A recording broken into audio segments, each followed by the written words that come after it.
Students, क्या हाल चाल है। चलिए आज हम लोग अनसॉल्व्ड जो पेपर हम लोग कर रहे थे उसका तीसरा भाग करेंगे। आज हम लोग बायोलॉजी को हल करेंगे, ठीक है। तो देखिए इसका जो बायोलॉजी वाला भाग बाकी था, हमने पेपर किया था। क खंड हम लोग कर चुके हैं जो भौतिक विज्ञान का है, और ये ख वाला भी कर चुके थे जो हम लोग को रसायन विज्ञान था। आज हम लोगों को इसमें ग वाला जो खंड है जो जीव विज्ञान का है उसको हम लोगों को हल करना है, ठीक है। तो यहाँ पर देखिए 4 बहुविकल्पी प्रश्न दिए गए हैं। इनको पहले हम लोग देख लेते हैं इनके क्या उत्तर होंगे। उसके बाद हम लोग जो है अति लघु और लघु और दीर्घ प्रश्न को भी हल करेंगे, ओके।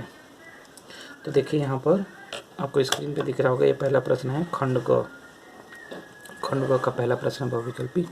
तो इसमें कहा कि वह प्रक्रिया जिनमें जटिल कार्बनिक अणु सरल अणुओं में टूटते हैं, तो उस प्रक्रिया को क्या कहते हैं। तो हमारे शरीर में जो प्रक्रिया होती है जिससे हमारा भोजन पचता है, तो उस प्रक्रिया को बोला जाता है अपचायी अभिक्रिया। तो इसका आंसर हमारा जो होगा वो दूसरा ठीक होगा, ये हमारा सही है, करेक्ट आंसर।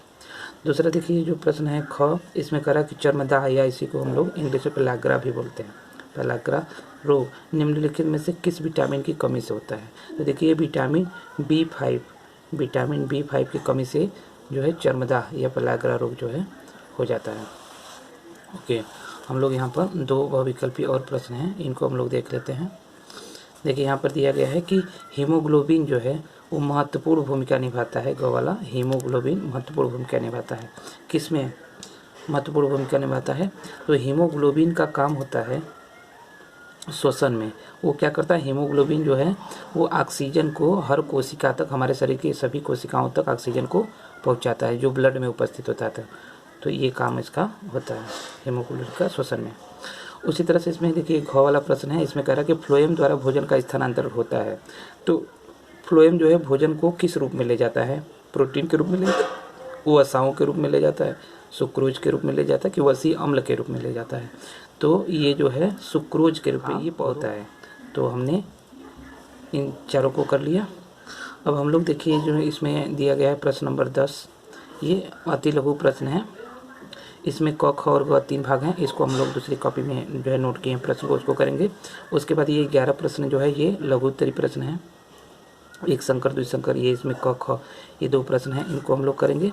और उसके बाद फिर यहाँ पर एक ग वाला जो भाग है, सॉरी क ख, और ये जो 12वां प्रश्न है हमारा दीर्घ उत्तरीय प्रश्न है, ये टोटल 7 नंबर का प्रश्न है, इसको हम लोग हल करेंगे। तो ये 3 प्रश्न जो है हम लोग अपनी कॉपी में देखते हैं। ये क्वेश्चन नंबर 10 का ये क वाला जो भाग है उसमें से करा कि लार में कौन सा एंजाइम पाया जाता है और वह किसका पाचन करता है। तो हम लोग जानते हैं कि लार में लार एमाइलेज नाम का एंजाइम पाया जाता है। हमारे जो लार होता है जो मुंह में जो है निकलता है जब हम लोग भोजन जो है करते हैं उस समय, तो ये लार एमाइलेज जो एंजाइम होता है ये क्या काम करता है। तो एंजाइम का काम होता है भोजन को पचाना।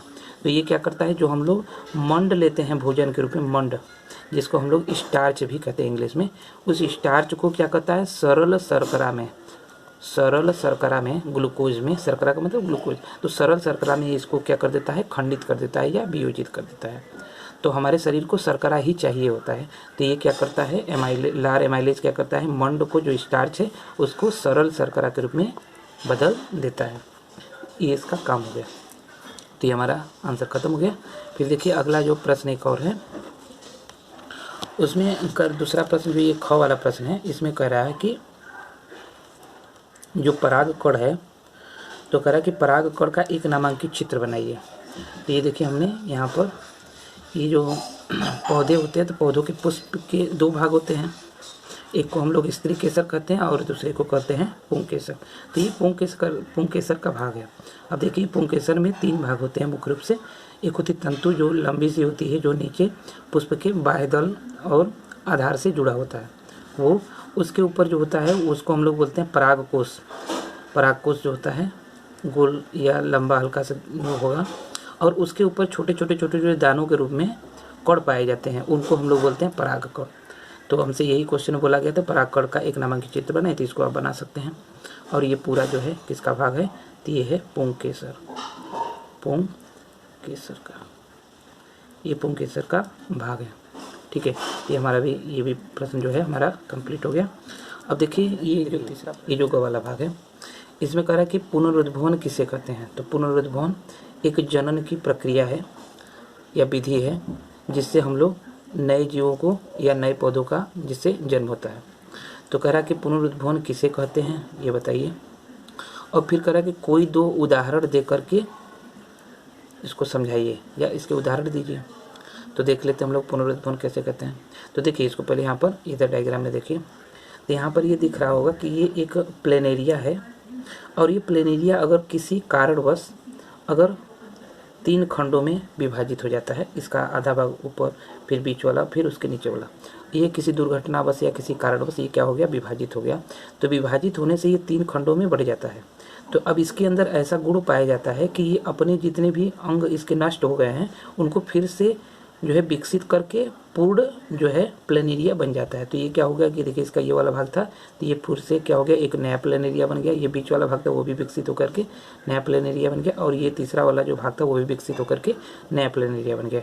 तो ये जो देखो हम लोग क्या देख रहे हैं कि इसकी वजह से ये 3 हमको नए प्लेनेरिया बन गए। तो मतलब एक जीव से 3 जीव बन गया, किसके कारण, इसके विखंडन के कारण, इसके टूटने के कारण। तो ये किसी न किसी दुर्घटनावश से अगर क्षतिग्रस्त हो गया तो ये अपने क्या करेगा, टूटे हुए भाग को फिर से प्राप्त कर लेता और उसकी वजह से नए जीव की क्या होती, जन्म हो जाती। तो इसी को हम लोग बोलते हैं पुनरुद्भवन। तो देखिए इसमें कह रहा है कि पूर्ण रूपेण विभेदित जीवों में अपने कायिक भाग से नए जीव के निर्माण की क्षमता होती है। अर्थात यदि किसी कारणवश जीव क्षत विक्षत हो जाता है, जीव क्षत विक्षत हो जाता है अथवा कुछ टुकड़ों में टूट जाता है, तो किसी कारणवश अगर जीव क्षत विक्षत हो जाता है या कुछ टुकड़ों में टूट जाता है तो उसके अनेक टुकड़े वृद्धि कर नए जीव में विकसित हो जाते हैं। तो उसके जो ये जो अलग अलग भाग थे वो क्या होते हैं, फिर से विकसित होकर के नए जीव बन जाते हैं, और इसे हम लोग बोलते हैं पुनरुद्भवन। क्या कहा जाता है, पुनरुद्भवन। तो ये पुनरुद्भवन जो है ये मुख्य रूप से 2 प्लांटों में हम लोग को देखने के लिए मिलता है। कहाँ पर, हाइड्रा में भी ऐसा होता है, और दूसरा एक उदाहरण मैंने देखा था यहाँ पर प्लेनेरिया।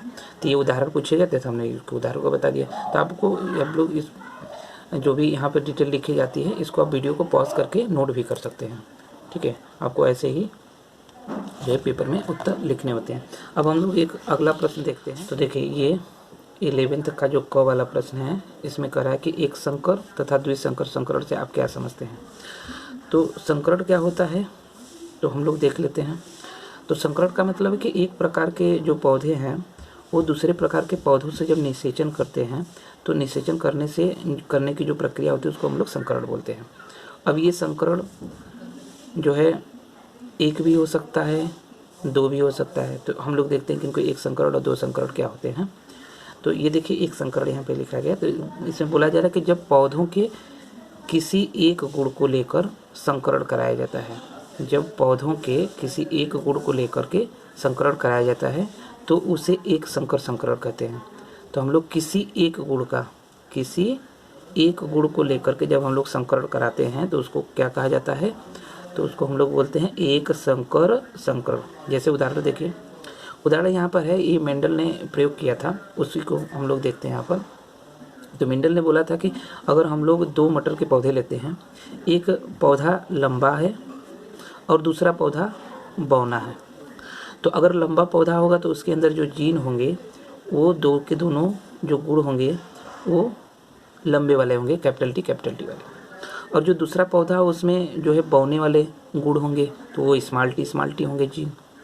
तो अब ये क्या है, ये दोनों क्या है, जनक है। हमने 2 पौधे लिए, एक लंबा पौधा और एक बौना पौधा। अब इनका हम लोग क्या कराएंगे, संकरण, जिसको हम लोग बोलते हैं पर परागण। तो इसमें से एक कोई एक इसमें से नर है और दूसरा क्या है, एक मादा है। तो इसका जो परागकण होगा वो इसके पास जाएगा तो उसके कारण क्या होगा, निषेचन, और उसकी वजह से हमको संतति बनते हुए नए बीज हमको या नए पौधे जो है बनते हुए नजर आएंगे। तो हम लोग क्या देखते हैं पहले कि ये जो जनक हैं, ये जनक क्या करते हैं, युग्मनज का निर्माण करते हैं। तो हमने क्या कहा कि देखिए, तो युग्मनज का निर्माण में क्या होता है कि ये जो गुणसूत्र होते हैं या तो ये क्या होते हैं, आधे आधे भाग में बढ़ जाते हैं। तो ये क्या हुआ, ये जो लंबे पौधे का गुणसूत्र था ये क्या हुआ, 2 भाग में बढ़ गया। तो आधा भाग इसमें चला गया, आधा भाग इसमें, तो ये जो टीटी थे दो टीटी बन गए। तो इसको हम लोग बोलेंगे युग्मनज बोलते हैं। उसी तरह से बौने पौधे के भी 2 युग्मनज बन गए। अब ये दोनों युग्मनज क्या कर रहे हैं, संकरण हो रहा है। तो इसमें का परागकण इसमें चला गया, तो इसकी वजह से क्या हुआ, भ्रूण का निर्माण हुआ और उसके वजह से नया पौधा बनेगा। तो हम देखते हैं कि अगर ये इसके साथ संकरण करता है तो उसके वजह से हमको कैपिटल टी स्मॉल टी मिलता है, या फिर ये इसके साथ करता है तो कैपिटल टी स्मॉल टी मिलता है, या ये इसके साथ करता है तो हम देखते हैं कैपिटल टी स्मॉल टी मिलता है, और या ये इसके साथ करता है तो कैपिटल टी स्मॉल टी।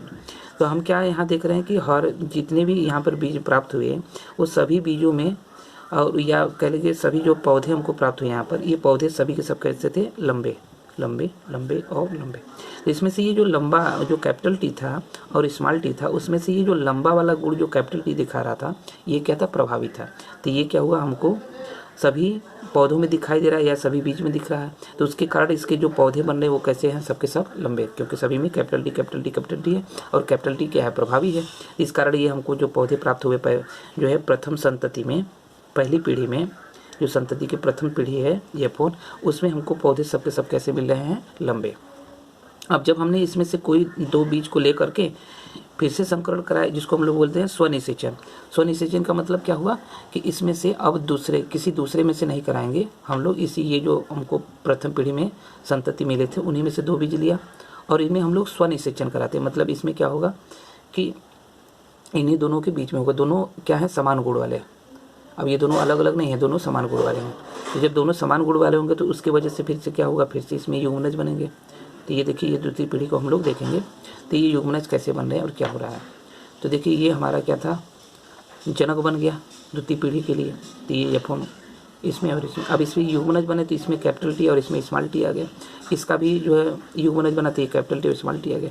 अब इनके जो है स्वनिषेचन से, इनके मिलने से तो क्या हो रहा था, एक में हम लोग देख रहे हैं कैपिटल टी कैपिटल टी, अगर ये मिल गए, अगर ये मिल जाते हैं तो कैपिटल टी जो है स्मॉल टी हो जाता है, और ये मिल गए कैपिटल टी स्मॉल जो है ये, और ये मिल गया कैपिटल टी, और ये मिल जाता है तो कैपिटल टी स्मॉल टी, और ये मिल जाता है तो स्मॉल टी हो जाए। तो इसका मतलब क्या हुआ कि जिसमें कैपिटल टी होगा वो लंबा पौधा होगा। तो हम देखते हैं द्वितीय पीढ़ी में कि हमको 3 लंबे पौधे प्राप्त होते हैं और उसमें से एक जो है पौधा क्या है, जो है बौना प्राप्त होता है। क्यों, क्योंकि इसमें दोनों ही टी जो है वो स्मॉल वाले हैं। तो इसमें जो बौना वाला गुण है वो क्या हो जाएगा, प्रभावी, जबकि इन तीनों में क्या है, जो लंबा गुण है वो क्या हो जाएगा, प्रभावी हो जाती है। इसलिए हमको ये 3 पौधे कैसे प्राप्त होते हैं, लंबे, और एक पौधा कैसे प्राप्त हो जाता है, बौना। तो हम क्या देखते हैं कि जितना भी पौधे प्राप्त हुए उसमें से 1/4 जो पौधा था वो कैसा था, बौना। तो हम लोग देखते हैं कि द्वितीय पीढ़ी में जो है 1/4 पौधे कैसे प्राप्त हुए, बौने। हमने जबकि देखा था कि पहली जो पीढ़ी थी उसमें हमको सभी के सभी कैसे प्राप्त हो रहे थे, लंबे पौधे प्राप्त हो रहे थे, जबकि उसमें बौना का गुण था, लेकिन वो बौना वाला गुण जो था वो प्रभावी नहीं था। लेकिन जब यही द्वितीय पीढ़ी को हमने देखा तो द्वितीय पीढ़ी में ये वाला बौना वाला भी गुण हमको जो है एक पौधे में प्राप्त हो जाता है। तो इसके आधार पर मेंडल ने बताया कि हमको 1/4 जो बीज होते हैं या पौधे होते हैं वो कैसे हमको प्राप्त होंगे, बौने प्राप्त हो जाएंगे। ठीक है, तो ये हो गया, हमने यहाँ पर एक गुणों को लेकर के कराया था संकरण, जिसको हम लोग बोलते हैं एक संकरण, द्विसंकर संकरण के बारे में। तो देखिए इसमें क्या है, तो अब हम लोग क्या करेंगे, इसमें 2 गुणों को लेकर के संकरण कराएंगे। तो अब हमने एक जो है मटर का 2 मटर के बीज लेते हैं, तो इसको हम लोग पहले एक लाइन परिभाषा देख लें द्विसंकर संकरण का। तो इसमें करा कि जब पौधों के 2 गुणों को लेकर संकरण कराया जाता है तो उसे हम लोग द्विसंकरण कहते हैं। जब पौधों के 2 गुणों को लेकर के संकरण कराते हैं तो उसको हम लोग क्या कहते हैं, द्विसंकरण।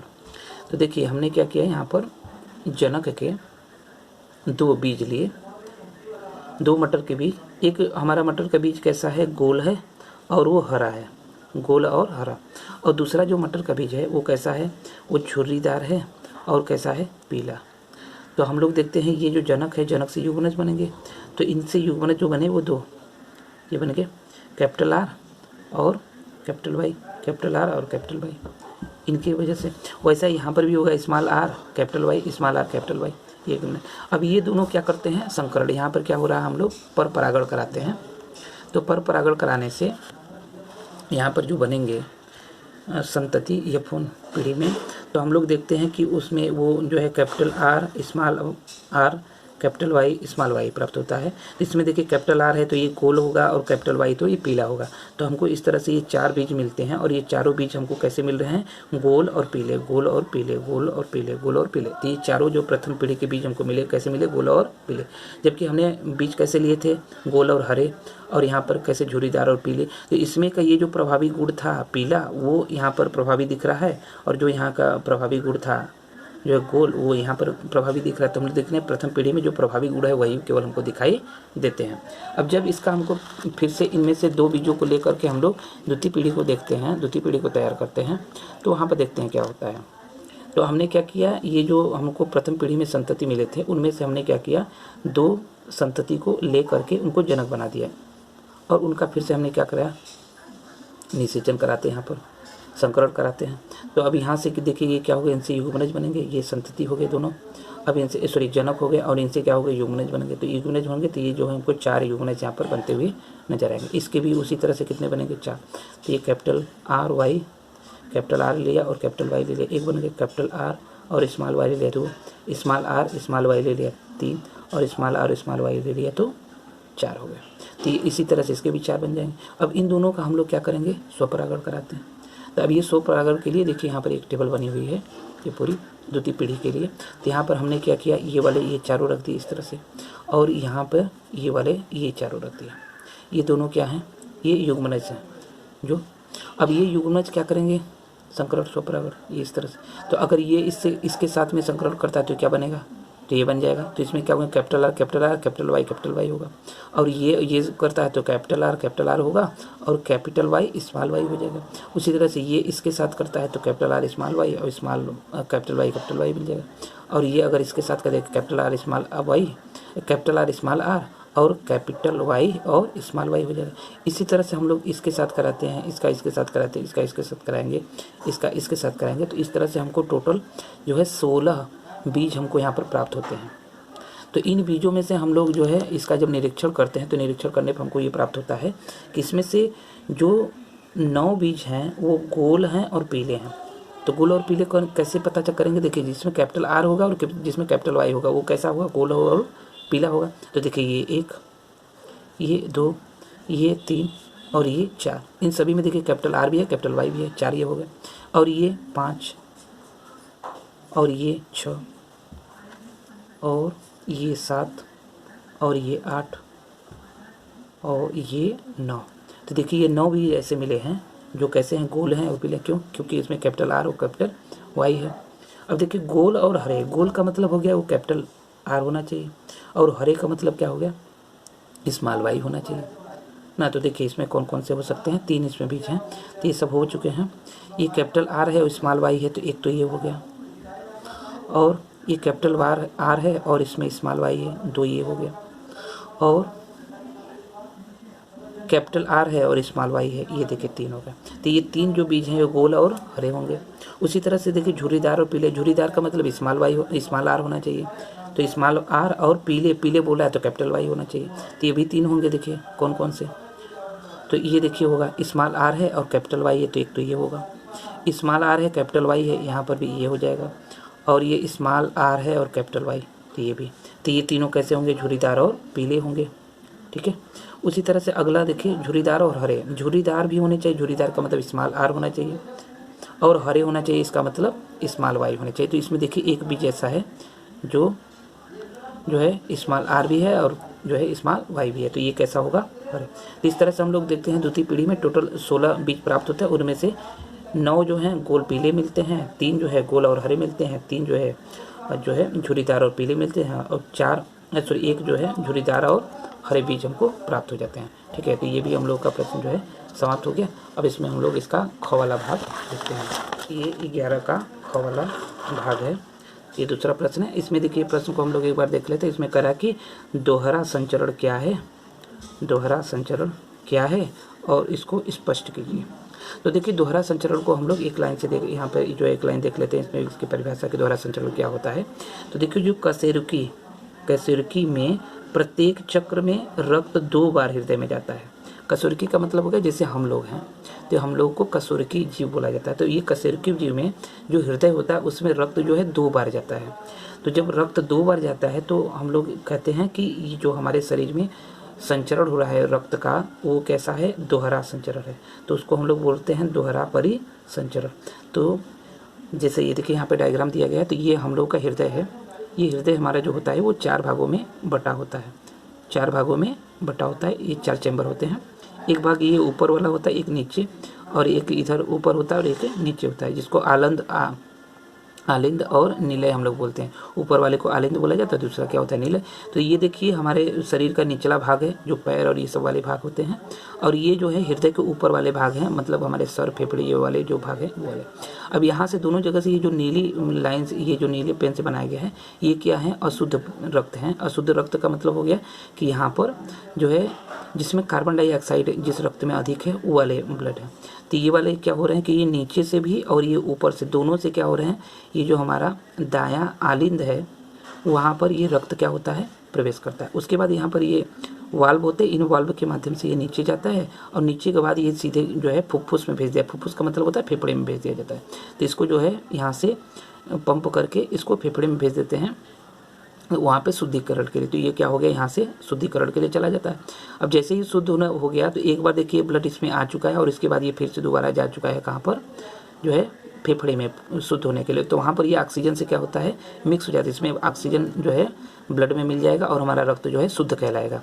अब ये शुद्ध होने के बाद फिर से क्या होता है, ये बायां जो आलिंद होता है उसमें प्रवेश करता है। तो ये बाएं आलिंद में आ जाएगा।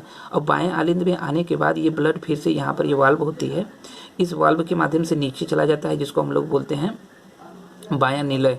इस बाएं नीलय में आने के बाद ये बायां नीलय क्या करता है, इसको फिर से पंप करता है, और ये पंप करके फिर से जो है हमारे शरीर के भागों में पहुंचा दिया। तो हमने क्या देखा कि रक्त जो है हमारे हृदय में 2 बार आया। एक बार तो ये अशुद्ध रक्त था, यहाँ पे आया, उसके बाद ये फेफड़े में चला गया, और फेफड़े में जाने के बाद फिर से शुद्ध होकर के फिर से ये हृदय में आता है, और हृदय से आने के बाद फिर से हृदय इसको पंप करके क्या करता है, शरीर के अन्य भागों में भेज देता है। इसलिए इसको हम लोग क्या कहते हैं, दोहरा संचरण।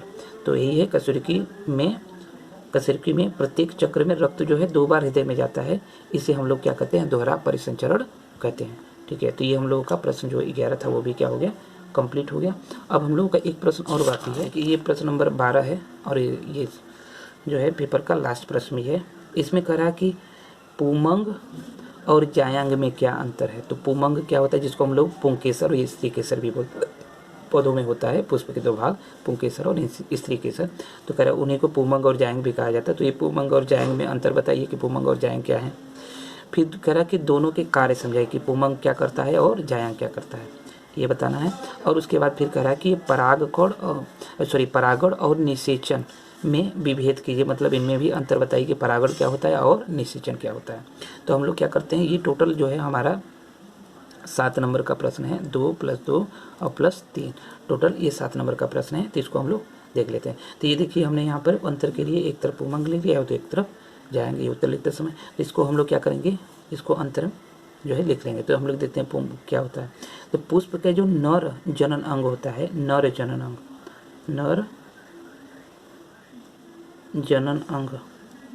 तो जो नर जनन अंग होता है उसको हम लोग बोलते हैं पुमंग। नर जनन अंग क्या करता है, तो देखिए इसमें नीचे इसका डायग्राम भी बनाया गया है, ये जो हमने पीछे अभी देखा था पुंकेसर। तो ये क्या है, पुमंग। तो पुमंग में क्या होता है, नीचे तंतु होती है और ऊपर क्या होता है, परागकोश, और इसके ऊपर क्या होते हैं, छोटे छोटे दाने हमको पीले पीले दिखाई देते हैं, इनको हम लोग बोलते हैं परागकण। तो ये क्या करते हैं, ये परागकण क्या होते हैं, तो ये क्या होते हैं, नर युग्मक होते हैं, नर युग्मक। और देखिए यहाँ पर जायांग को देखते हैं। तो जायांग में क्या है, तो जायांग जो पुष्प का जो मादा जनन अंग होता है उसको हम लोग क्या कहते हैं, जायांग। तो पुष्प का मादा जनन अंग क्या कहलाता है, जायांग। अब देखिए जायांग का यहाँ पर डायग्राम बनाया गया। तो जायांग में इसमें देखिए ये क्या है, एक नली होती है जिसको हम लोग वर्तिका कहते हैं, और ये ऊपर जो होता है इसको हम लोग बोलते हैं वर्तिकाग्र, जहाँ पर ये जो परागकण होते हैं किसी माध्यम से यहाँ पर पहुँचते हैं, और यहाँ पर निषेचन प्रक्रिया होती है और फिर यहाँ पे जाते हैं। और ये क्या होती है, एक नली होती है। जब यहाँ पर ये परागकण पहुँच जाते हैं तो इस नली के माध्यम से क्या होते हैं, अंडाशय में पहुँच जाते हैं, और यहाँ पर भ्रूण का निर्माण होता है और फिर बीज बनते हैं। तो ये क्या है, अंडाशय। तो ये हो गया जायांग के भाग, और जायांग क्या होता है ये भी आप लोग जान गए। ठीक है, तो अब इनके हम लोग देख लेते हैं कार्य क्या होते हैं, तो इन दोनों के कार्य देख लेते हैं। तो देखो यहाँ पर कार्य है कि पुमंग क्या करता है, तो पुमंग जो है जन के लिए जो पराग कण होते हैं उन पराग कण युग्मक का जो है क्या करता है, उनको बनाता है। तो पुमंग का कार्य क्या है, पराग कण का निर्माण करना। उसी तरह से जो जायांग होता है, जायांग क्या करता है, जो जनन के लिए अंडाणु चाहिए होता है, जिनको हम लोग बीजांड बोलते हैं, उनका क्या करता है, निर्माण करता है। तो बीजांड युग्मक जो होते हैं उसको क्या करता है, बनाता है, कौन, जायांग बनाता है। ठीक है, तो ये इन दोनों के कार्य हो गए। तो ये क्या करता है, परागकण का निर्माण करता है, ये क्या करता है, बीजांड का निर्माण करता है। ठीक है, अब इन दोनों में हम लोग देख लेते हैं अंतर, एक और चीज़ जिसको जो पूछा गया है कि परागण और निषेचन में क्या अंतर है। तो देखिए, तो ये परागण क्या होता है और निषेचन क्या होता है। तो परागण का, तो हम लोग कहते हैं कि पराग कणों का पुमंग से जायांग तक स्थानांतर। तो हमने अभी देखिए ऊपर बताया था कि जो यहाँ पर परागकण होते हैं वो क्या होते हैं, इसका जो स्त्री केसर वाला भाग होता है यहाँ पर क्या होते हैं, जाते हैं किसी माध्यम से, वायु से जा सकते हैं, जल से जा सकते हैं। तो किसी भी माध्यम से ये जो है परागकणों का वर्तिकाग्र तक पहुँचना ही क्या कहलाता है, परागण।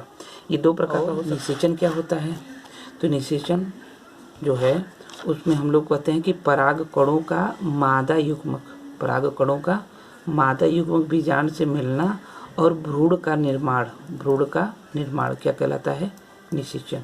तो इसको हम लोग क्या कहते हैं, निषेचन कहते हैं। ठीक है, तो जब इसमें भ्रूण का निर्माण होता है उसे हम लोग निषेचन कहते हैं। ओके, तो आज हम लोग का ये बायोलॉजी वाला पार्ट भी जो है ख़त्म हो गया। अब हम लोग जो है अगला पेपर जो है हल करेंगे। और आप लोग को अगर ये अच्छा लग रहा हो सोल्यूशन तो आप लोग जो है कमेंट में कुछ बताइए। ठीक है, तो हम लोग मिलते हैं अगली क्लास में। Thank you.